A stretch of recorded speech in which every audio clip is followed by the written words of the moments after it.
big, strong and big. Oh!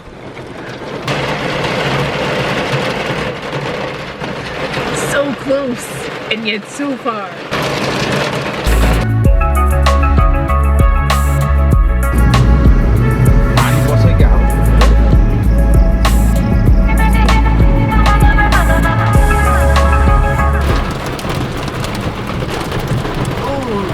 So it's hailstoning right now.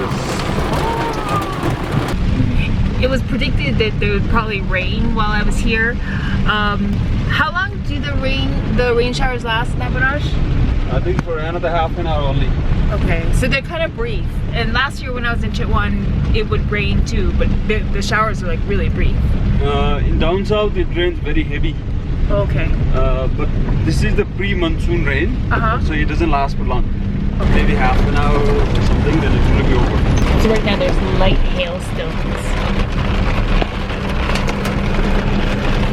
I'm not sure if we're gonna get to trek this.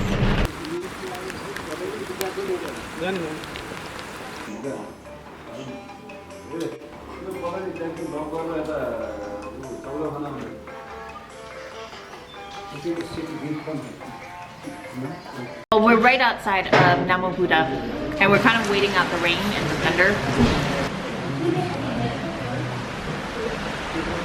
This restaurant is owned, I think, owned by the monks? It's run by the monk of the monasteries. The whole monastery area is run by a committee where the most of the monks are there, and this is part of the monastic zone. Okay. So everything in here, in this area, is kind of run by monks? Up here, they have their own area. Yeah. Down below, there are different restaurants owned by local people also, or businessmen. Okay. Okay. What are they doing?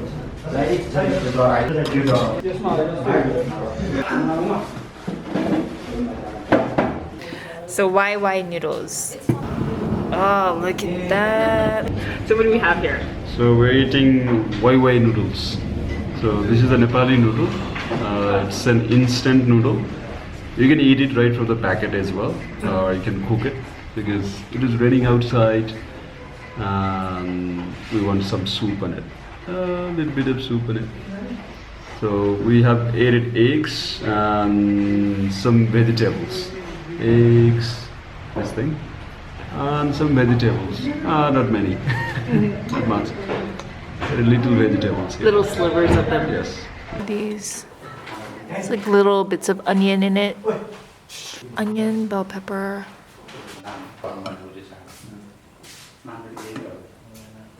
Oh, look at those noodles. You can see the ramen. There's something about the smell. Oh, I love instant ramen noodles.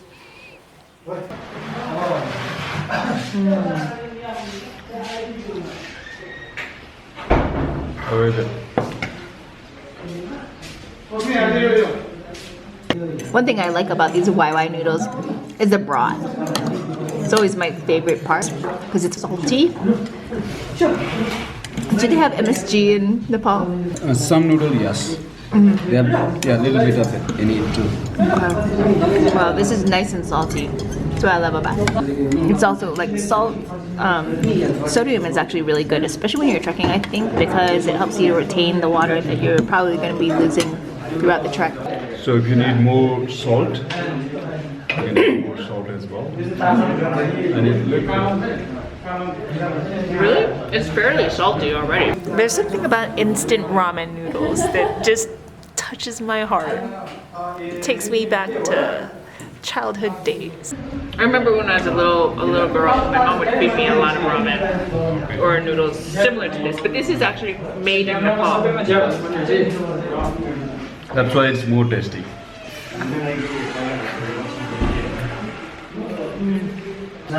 So is this popular in the cities? It's popular in cities. The students or children's kids who go to the school, as this is an instant food, you can eat. And villages also, wherever they can sell this noodle, the shops there, they can. But it's not easily available in every village here. Mostly in the mountain areas, we need to carry it. So Was there anything that made it specifically popular? In village, this is a junk food, so like a sandwich you eat with noodles. That's why it tastes so good. So around how much does a bowl like this cost? It costs here 100 rupees. It's about $1. Wow, it's kind of expensive. Yeah. If you buy it as a packet, No, it's the cheaper. one noodle, sorry, one egg, we have added eggs also, so because the price was higher. Just a Okay. noodle you can get in 30 rupees a packet. That's a huge difference. And can you find this mostly in shop? You can find this on You like can find shops. it any grocery shops. Okay. Any grocery shops. And then places like this, like rest stops like this? Every tea houses, little restaurants, they always have tea and noodles. I can imagine this is popular for truckers too. Like truckers, people who are trucking, It is. kind of next to Dalba, you know? Yeah. Sometimes if you don't like dal bhat, this is a good option. Because we don't have many choices, either dal bhat or noodle.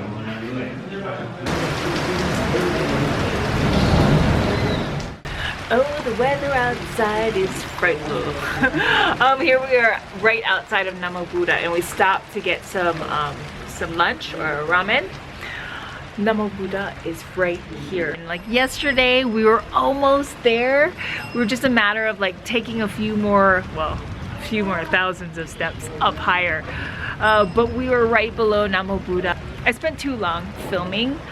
So unfortunately from there we had to go straight to Dulikhel. Namo Buddha is actually a very important pilgrimage spot for Buddhists. Probably more important than Swayambhunath Stupa.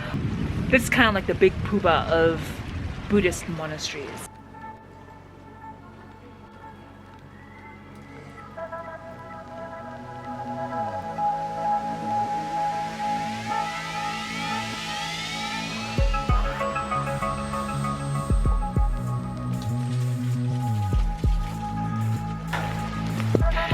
It's raining, but still going to go up.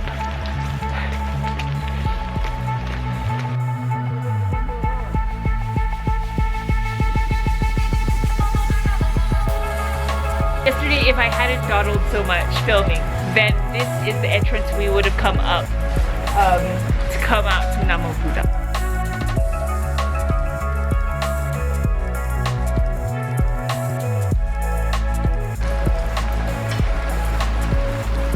Back down there is Baltoi, and we walk down this ridge right here. You see? All the way up here. So this is the altar at Namo Buddha. This is one of the most important Buddhist landmarks, and that's because it is said that a young prince gave of his limb and part of his life in order to save a wounded tigress, and thus became the Bodhisattva. This is what Namo Buddha temple and monastery is honoring. So right now we're at the top of Namo Buddha and very vulnerable to lightning strikes, I realize. But we can get a great 360 view from up here. But yeah, it's the fact that it's rained and there's a heavy mist around actually pops out these mountains, like in a really wicked way.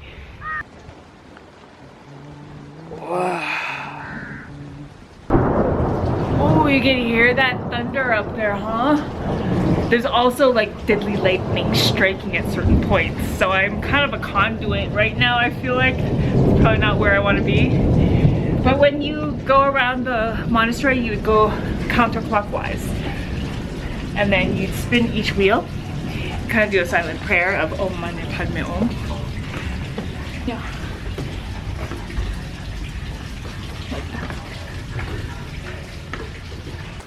Look at the little baby monk.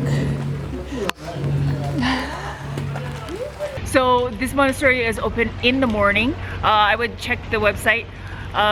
They also have a guest house where you can stay and just kind of like, I guess, practice meditation with the monks.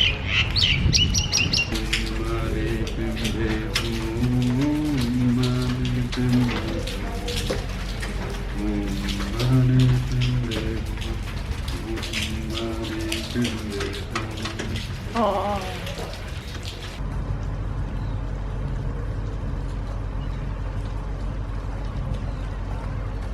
Oh, the mud is so thick. The mud is just so thick right now. Oh, yeah.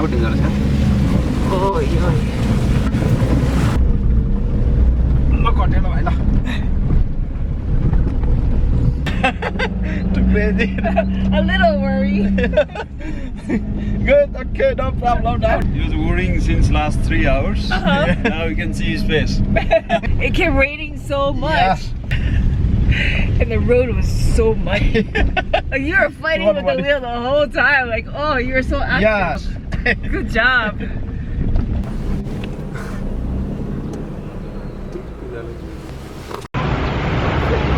Surya's getting his car cleaned from all that mud that we just went through.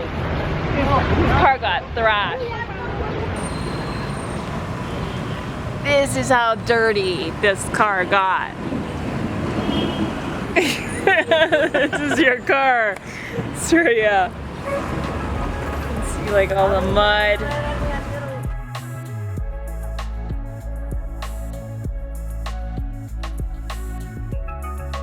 So we are at the car wash. So how much does a car wash cost now? They charge you 200 rupees. 200 rupees? $2 US. $2 per car wash here. If you enjoyed this video, remember to give it a thumbs up, give it a share, and if you're new to my channel, please subscribe for more of my solo travel adventures as I take you inside and knock off my bucket lists of travel. Leave your comment down below and let me know what you think of my video. Above all, may the GRRR be with you. But we can't really see our bowls. Okay, so sorry I'm laughing because we're kind of trying to fit this in. Is that correct? That's correct. Navarash nod. He nodded. And then there's more. Okay.